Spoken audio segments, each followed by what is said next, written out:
Quais são as suas necessidades? Segunda parte. Comentário de Mari Persona. E aí vem algumas, no Evangelho de João, especificamente, há sete vezes em que Jesus declara eu sou.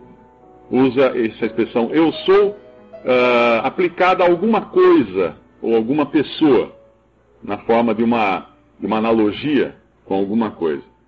A primeira expressão que eu gostaria de a gente ler aqui, no capítulo 14 do Evangelho de João, versículo 6, disse-lhe Jesus, eu sou o caminho e a verdade e a vida, ninguém vem ao Pai senão por mim. Eu sou. E aqui a primeira coisa que ele diz, o caminho. O ser humano, ele busca um caminho. Se nós olharmos, todas as religiões se apresentam como o caminho para levar a Deus, né? Você vai no budismo e diz, não, aqui esse é o caminho iluminado para você atingir o nirvana, atingir o equilíbrio total com o universo, aquela coisa toda. Em outras, tem outras explicações para o caminho, e as religiões apresentam filosofias, cada uma apresenta um caminho, que é o seu caminho, e alguns até falam que todos os caminhos levam a Deus. Você não deveria ficar falando desse seu caminho, porque todos levam a Deus. Esse é o pior caso, porque quem declara que todos os caminhos levam a Deus está achando que conhece todos os caminhos, e então ele tem condições de julgar se todos realmente estão corretos e levam a Deus. Mas Jesus falou, eu sou o caminho, e ninguém vem ao Pai, senão por mim. É muito categórico, é um fato, é uma coisa muito categórica, isso é uma declaração muito forte isso daí. Ele não diz, eu sou um caminho, vocês podem vir ao Pai também por meio de mim. Que é como se é entendido hoje, né? As pessoas entendem e falam, não, ele é um caminho, a igreja tal é um caminho. Não, Jesus, a pessoa de Deus feito homem, se declara, eu sou o caminho, e ninguém vem ao Pai senão por mim. Ora, se você está perdido numa cidade ou num país desconhecido, e você quer chegar a algum destino, você para perguntar para alguém, e a pessoa fala assim, não, tranquilo, eu moro aqui há 50 anos, nesse bairro, o senhor siga essa rua e vire à direita ali, vai encontrar o lugar. Pronto. Ele sabe o caminho, ele sabe qual é o caminho. O que você faz nessa hora? Mas por que tem que ser à direita? Por que não à esquerda? Ir reto, na diagonal, voltar, virar outra? Eu tenho tantos caminhos para chegar lá, por que tem que ser esse que ele falou? Porque ele sabe. Porque ele conhece e você não conhece. E aqui, Deus sabe qual o caminho para chegar a ele. E Jesus sabe, ele fala, eu sou o caminho, não tem outro.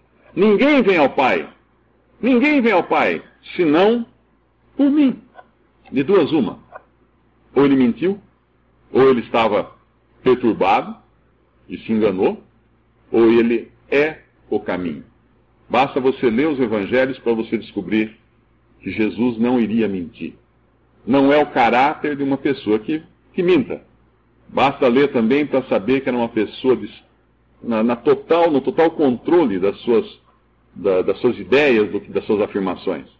Ou você acredita que ele é o caminho, e essa é uma das necessidades do ser humano, encontrar o caminho para ir ao céu, encontrar o caminho para ir a Deus, encontrar o caminho para ser salvo, encontrar o caminho. O caminho já foi dado. Será que eu escutei isso? Será que eu um dia aceitei esse caminho para mim? Será que um dia eu acatei a indicação daquela pessoa que tem autoridade para falar qual é o caminho, como que eu chego lá? Ou eu duvidei? A Bíblia fala que a salvação vem pela fé, pelo ouvir, e ouvir da palavra de Deus, e que nós, crendo, nós somos salvos. Crendo em quê? No caminho. Crendo no próprio caminho, não é nem na informação do caminho, mas no próprio caminho que é Jesus. Isso é muito claro, muito categórico na Bíblia. A segunda, portanto, nós temos aí uma das necessidades humanas, que é de saber qual é o caminho, ou de ter o caminho, já foi resolvida, desde que a gente tenha ouvidos para escutar o que diz a palavra de Deus. Uma segunda necessidade do ser humano é não apenas o caminho, ele quer saber o caminho, mas ele quer enxergar também o caminho. Quem já viajou à noite sabe que a primeira providência quando você está dirigindo é acender o farol. Quem já tentou caminhar Eu me lembro uma vez, eu cheguei à noite em Florianópolis, e eu tinha que subir, alguns aqui já sabem onde era, né? Tinha que ir numa casa que ficava na encosta de um morro, e eu cheguei até embaixo ali, e tudo apagado, eu tive que subir por um caminho na encosta desse morro, sem luz. Foi uma experiência terrível, porque não tinha lua, estava uma noite nublada, não tinha luz nenhuma, então eu tinha que tatear com o pé assim, sem luz, nós não sabemos para onde nós vamos. Essa é uma necessidade espiritual do ser humano também, além do caminho, é luz para me enxergar o caminho. Se você não tem luz, você não sabe para onde você vai. Você pode até ter o caminho, mas você não tem ideia de onde você está pisando. Pensa um outro aspecto da luz. Quem aqui tem medo do escuro? Quando criança, né, geralmente a gente tinha medo do escuro, né? Apagava a luz. Não, mãe, acende a luz aí, né? Aquele pavor. Porque a luz também nos dá segurança. A luz ajuda a gente a entender que não vai ter nada chegando de repente, nos pegando de repente, algum monstro no meio da... Não tem isso. A luz nos faz ver também. Outra coisa que a luz tira de nós é o medo. Quando uma criança tem medo, você acende a luz, o medo vai embora. Passa o medo com luz. Quando você vai ler, você precisa de luz. Quando você quer entender alguma coisa, você precisa de luz, para ter discernimento. Se você usar um microscópio, você sabe que microscópio não funciona sem luz. Tem que ter uma luz, tem uma fonte de luz que ilumina o objeto que você está examinando, para você entender o que você está vendo. Então, luz também nos dá discernimento, nos dá a compreensão das coisas que a gente está enxergando. Uma outra coisa que a luz faz, que é interessante isso, basta você ir ali agora que está escurecendo, ver no poste, na luz da rua, o que está acontecendo com os insetos. Eles estão sendo atraídos pela luz. A luz nos atrai. A luz nos leva para ela. Eu me lembro, quando eu estava aprendendo a dirigir, uma das coisas que meu pai me ensinou foi o seguinte, e os que estão aí sonhando com a sua carteira de motorista, aprendam isso também. Meu pai ensinou que quando eu estivesse cruzando com um carro na estrada, que viesse em sentido contrário, para nunca olhar no farol do outro carro. Nunca olhar no farol do outro carro. Por quê? Porque quando você olha no farol do outro carro, você automaticamente leva a direção para o lado do outro carro. É a mesma coisa com pessoas, porque é perigoso e há tanto atropelamento em pessoas no acostamento, porque o motorista olhou para ela. Quando você olha para algum lugar, você se dirige também para algum lugar. Quem estudou desenho e propaganda sabe que quando você tiver uma mensagem num texto, numa página, e uma foto, uma mensagem de texto, uma foto de uma pessoa, e a pessoa ficar de perfil, nunca coloque o perfil da pessoa com o nariz apontado na direção contrária do texto. Coloque com o nariz apontado na direção do texto, porque isso vai fazer com que a pessoa que olhar a foto vai também olhar para o lado do texto, porque é o lado que a pessoa está olhando. A luz nos dá a capacidade de olhar, de enxergar, de ver a direção das coisas. A luz, aliás, a luz é o que permite ao ser humano enxergar, né? O que nós enxergamos nada mais é do que o reflexo da luz nos objetos, nas coisas, trazendo estímulos visuais, de cores e de formas e tudo mais. Mas eu não vou tentar explicar aqui mais sobre a visão, senão eu vou falar coisa que não está exatamente de acordo.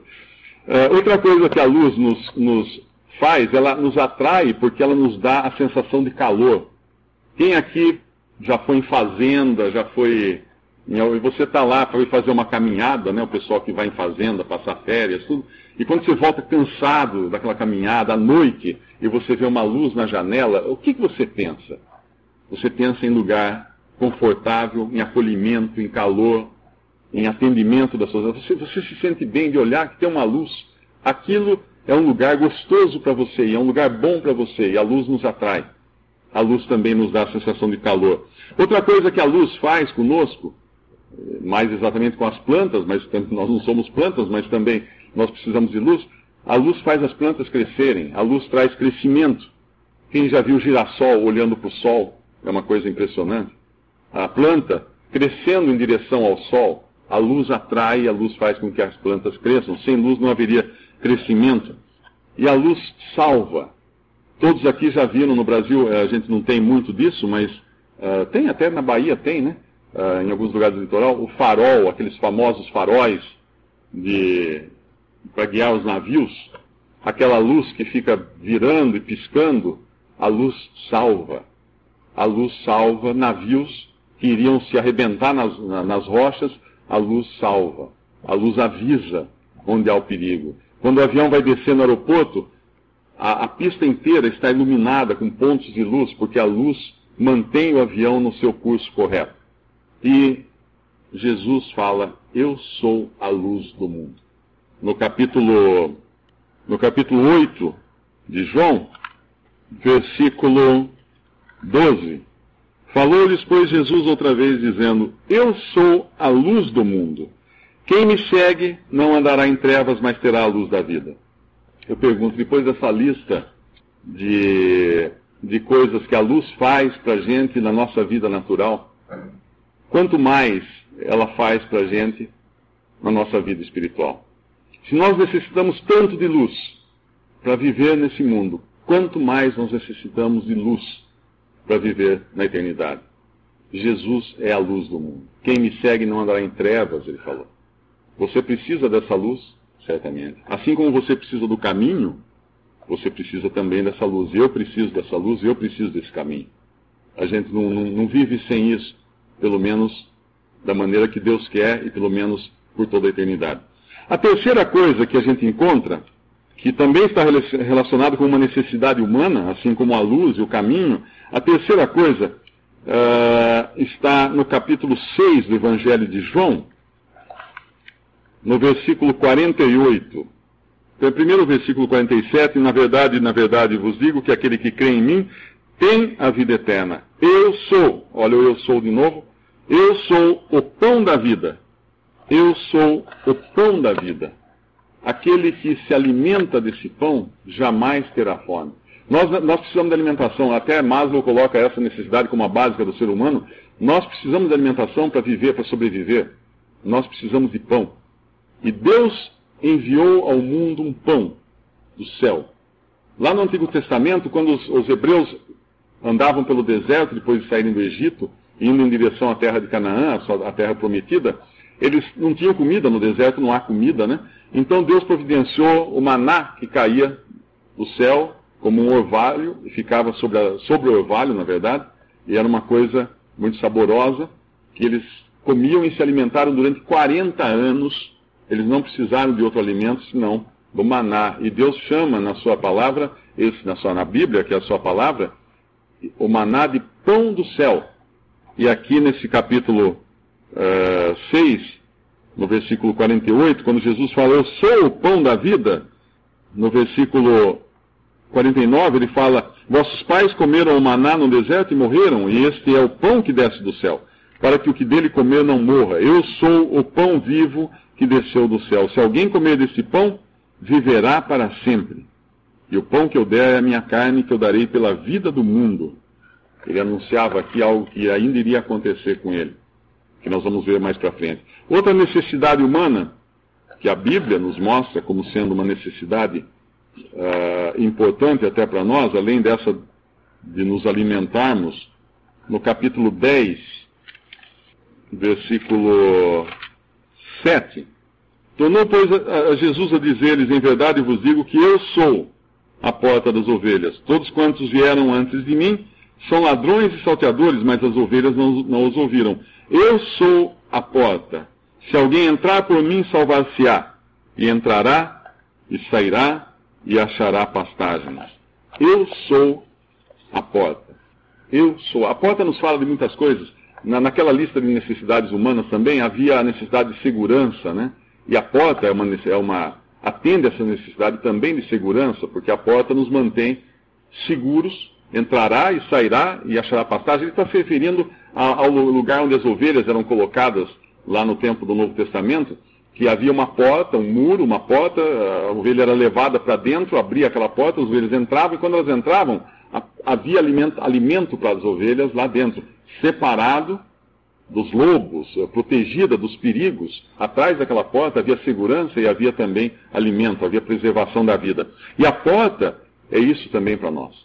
A porta faz separação também do ser humano. dos perigos que existem. E Jesus falou: eu sou a porta. Precisamos dessa porta, que é Cristo? Sim, precisamos. Uma outra coisa que a porta faz é a distinção que ela dá. Quando você recebe alguém na sua casa, você abre a porta para a pessoa entrar. Você abre a porta. E uma pessoa, quando se refere a uma oportunidade, nas coisas de negócios ou em qualquer outra situação nessa vida, o que você fala? Ah, me abriu uma porta, eu encontrei portas abertas, a porta estava aberta para mim.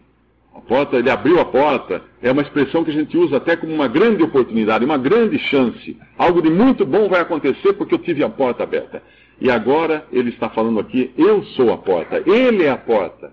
A própria porta. E não é uma porta trancada, é uma porta aberta. Uma porta que está disponível para qualquer um que crê em Jesus entrar e encontrar pastagem, encontrar alimentação, encontrar segurança, encontrar mantimento nele. Satisfação nele, aquele que é o pão, aquele que é o caminho, aquele que é a luz, aquele que é a porta.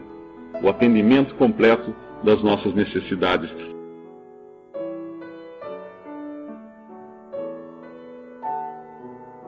Visite Respondi.com.br. Visite também 3minutos.net.